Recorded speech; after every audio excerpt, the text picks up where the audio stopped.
నువ్వు ఆవేశంలో ఉన్నావు, నువ్వు కొంచెం ఆగు, ఈ విషయం గురించి ధృతరాష్ట్రుడికి పంపిద్దాం సందేశం, వాళ్ళు చెప్పిన దాన్ని బట్టి నెక్స్ట్ డే మనం ఏం చేయాలో అది చేద్దాము అని అంటాడు కృపాచార్యుడు. అశ్వత్థామ అప్పుడు అంటాడు అనమాట, నేను అసలు బ్రాహ్మణుణ్ణి, అయినా కత్తి పట్టి క్షత్రియ ధర్మాన్ని అనుసరించాను, అనవసరంగా నా తండ్రిని చంపారు, అలాగే మన రాజు అయిన దుర్యోధనుణ్ణి ఇలా అన్యాయంగా అలా పడేశారు, నేను ఎలా ఇక ఊరుకుంటాను, అసలు క్షత్రియ ధర్మాన్ని వదిలిపెట్టి నేను మళ్ళీ బ్రాహ్మణ ధర్మాన్ని పాటించలేను, నేను ఏమీ చేయలేను, ఏది చేసినా ఇప్పుడే చేయాల్సిందే, ఇప్పుడు తప్ప మనకి ఇంకొక అవకాశం రాదు అని అంటాడనమాట. అనంటే కృపాచార్యుడు మళ్ళీ చెప్తాడు, అస్త్రాలు వదిలేసిన వాళ్ళని, నిద్రపోయిన వాళ్ళని, చంటి పిల్లలని, ఆడవాళ్ళని, మనకి లొంగిపోయిన వాళ్ళని చంపటం యుద్ధ ధర్మం కాదు, అది అగెన్స్ట్ ద రూల్స్, అది చేయకూడదు అశ్వత్థామ,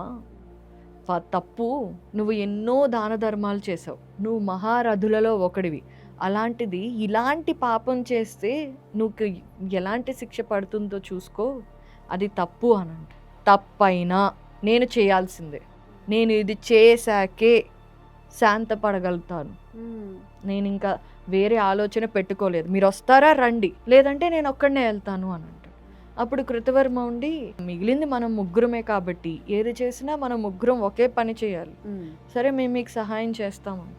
కృపాచార్యుడు ఇంకేం చేస్తాడు, వాళ్ళిద్దరూ ఒక మాట మీదకి వచ్చిన తర్వాత ముగ్గురు కలిసి బయలుదేరారనమాట పాండవ శిబిరాల వైపు. కృపాచార్యుడు కృతవర్మ వాళ్ళ రథాల్లో చిన్నగా వస్తున్నారు, అశ్వత్థామ మాత్రం ఇవాళ నాదే విజయం అని విపరీతమైన స్పీడ్లో వెళ్తున్నాడు.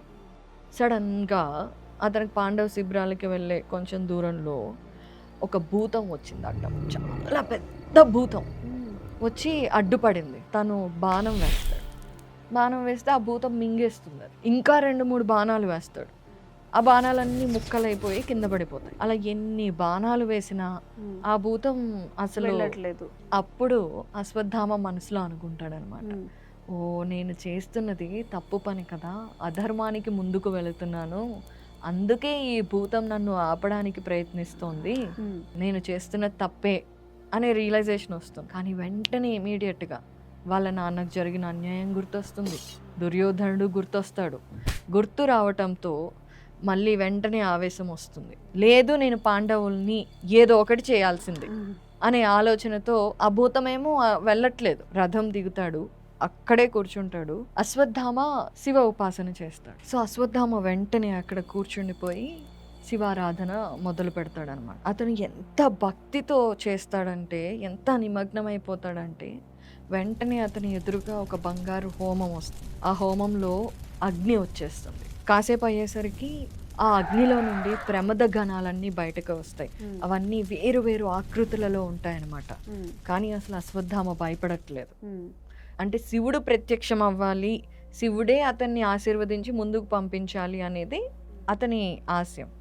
కానీ శివుడేం రావట్లేదు కదా, ప్రమద గణాలన్నీ వచ్చాయి, అగ్ని ఉంది, హోమం నడుస్తుంది. ఇక ఏం చేయాలో అర్థం కాలేదు. ఇంకా అర్థం కాక అశ్వత్థామ ఏం చేస్తాడంటే వెంటనే లేచి ఆ అగ్నిలో తన దగ్గర మిగిలి ఉన్న అస్త్రాలు అవన్నీ వేసేసి పెద్ద మంట చేస్తాడు. మంట చేసి అందులోకి దూకేస్తాడు. దూకేసి, ఈరోజు నువ్వు నన్ను ఆశీర్వదించు, లేదా నేను ఇక్కడే ఆత్మహత్య చేసుకుంటాను అని అంటాడనమాట.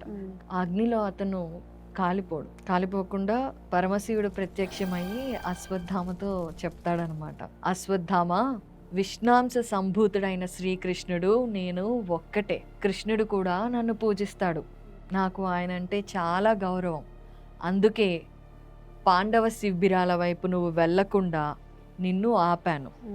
నువ్వు ఇలా హోమం చేసి నేను పెట్టిన పరీక్షలన్నింటిలోనూ నువ్వు నెగ్గావు, కాబట్టి నేను వెళ్ళనిస్తాను, నువ్వు ఈరోజు నువ్వు అనుకున్న కోరికను నెరవేర్చుకుంటావు అని చెప్పి ఒక పెద్ద ఖడ్గం అశ్వత్థామకి ప్రసాదిస్తాడు. ప్లస్ ఆ అగ్నిలో అతను చాలా అస్త్రాలు వేసేసాడు, భూతం మీద ఎన్నో అస్త్రాలు విసిరాడు కదా, అవన్నీ కూడా వెనక్కిచ్చేస్తాడు అనమాట. వెనక్కిచ్చేసి వరం ఇస్తాడు. పరమశివుడికి కూడా తెలుసు శ్రీకృష్ణుడు పాండవులు అయితే పాండవ శిబిరాలలో లేరు కదా. చాలా మందికి ఇక్కడే డౌట్ వస్తుంది, విష్ణాంశ సంభూతుడైన కృష్ణుడు అంటే ఇష్టమని పరమశివుడే చెప్పాడు, మరి అయినా ఎందుకు వెళ్ళనిస్తున్నాడు అని. ఎందుకు అంటే పరమశివుడికి కూడా తెలుసు పాండవులు శ్రీకృష్ణుడు అక్కడ లేరు, అందువల్లనే వెళ్ళనిస్తున్నాడు. కానీ అశ్వత్థామ కూడా మరి తపస్సు చేశాడు, మరి అతను కూడా వరం కోరుకున్నాడు. సో అలా వరం ఇచ్చి ఆ ఖడ్గం ఇస్తాడనమాట. వెంటనే పరమశివుడు మాయమైపోతాడు, ఆ హోమగుండం అవన్నీ కూడా మాయమైపోతాయి. కానీ ప్రమద గణాలు ఏవైతే ఉన్నాయో అవన్నీ అశ్వత్థామకి తోడుగా వస్తాయి ఆ యుద్ధానికి.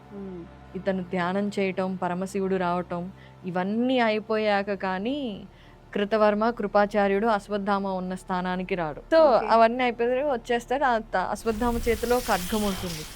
ఇదేంటి ఈ ఖడ్గం ఎక్కడి నుంచి వచ్చింది? వీళ్ళంతా ప్రమద గణాలు అంటే మనుషులు కాదు, అలా అని ఆత్మల్లాగా కూడా కాదు, వివిధ వివిధ ఆకృతులలో వస్తారనమాట. సో ఒక్కసారి కృతవర్మ అయితే భయపడతాడు వాటిని చూసి. ఇవన్నీ మనకి సహాయం చేయడానికే వచ్చాయి అని చెప్తాడు అశ్వత్థామ.